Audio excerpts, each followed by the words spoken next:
You just got pwned, pwned, pwned, pwned.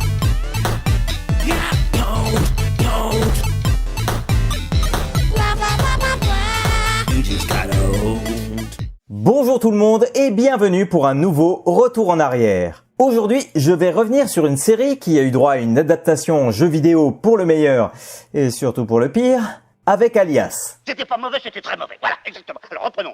Alias, c'est une série américaine créée par J.J. Abrams, diffusée pour la première fois en 2001 sur la chaîne ABC. On y suit Sydney Bristow, incarnée par Jennifer Garner, étudiante le jour et espionne la nuit. Enfin, espionne à temps plein, parce qu'au fil des saisons, la vie normale, on oublie vite. En plus, dans cette série, tout le monde possède plusieurs identités différentes. Ou alias. C'est nul! Bon ok, c'était nul, mais pas autant que ce qui vous attend. Revenons à l'histoire. Sydney travaille pour une mystérieuse organisation appelée le SD6, qu'elle croit liée à la CIA. Problème, le SD6 est en réalité une branche d'une organisation criminelle internationale.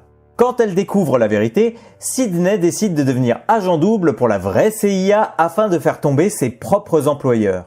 À partir de là, c'est mission à gogo, traître partout et un peu de mélo familial avec une famille qui est trempée dans l'espionnage jusqu'au cou. C'est compliqué, mais c'est compliqué. Derrière cette série, on retrouve J.J. Abrams que l'on ne présente plus. Mais à l'époque, Alias était seulement sa seconde série après Felicity. Autant dire que c'est le grand écart entre ces deux séries qui n'ont vraiment rien à voir entre elles. Alias durera tout de même 5 saisons, avec un cliffhanger toutes les 10 minutes, des retournements de veste à l'appel et des épisodes en totale roue libre. Une manière polie de dire que parfois les intrigues sont totalement tirées par les cheveux, et on se demande parfois si son créateur savait exactement où il voulait aller. Quand on sait qu'il s'occupera de Lost ensuite, on se dit qu'il y a de la continuité dans son œuvre. Sois gentil, pas méchant, c'est pas gentil d'être méchant, c'est mieux d'être gentil.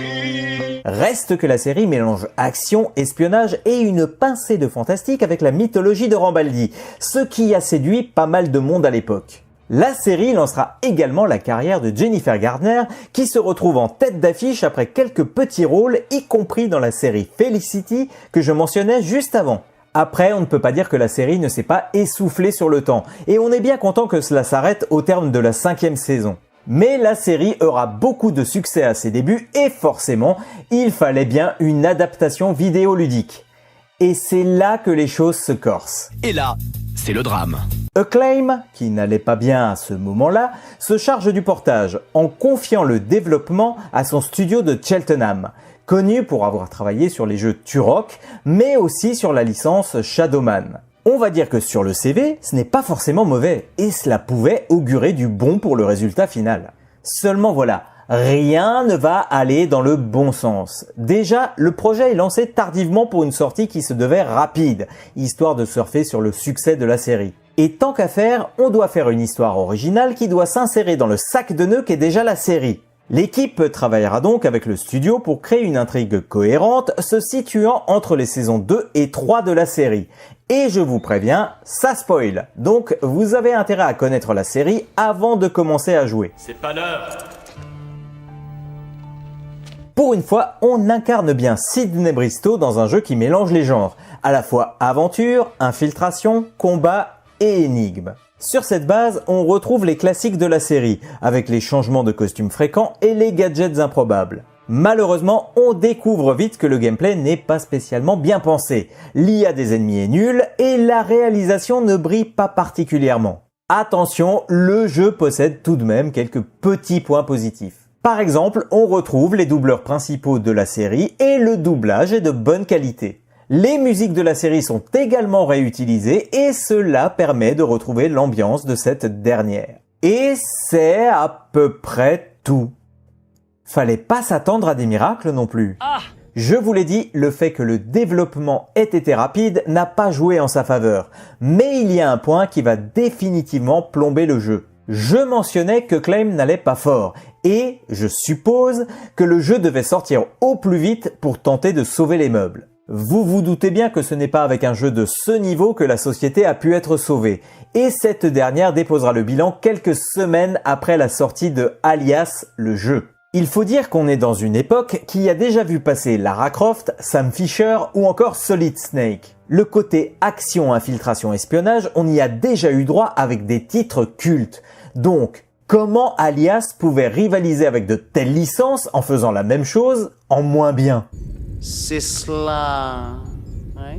Même en y jouant aujourd'hui avec du recul, je ne trouve pas le jeu extraordinaire et je serais plus indulgent avec d'autres titres que celui-ci. Et je trouve cela dommage, car l'univers, le personnage, pour une fois, une série avait le potentiel de proposer quelque chose de bien qui pouvait marcher. Malheureusement, le marketing et la production expédiée, rien n'a aidé.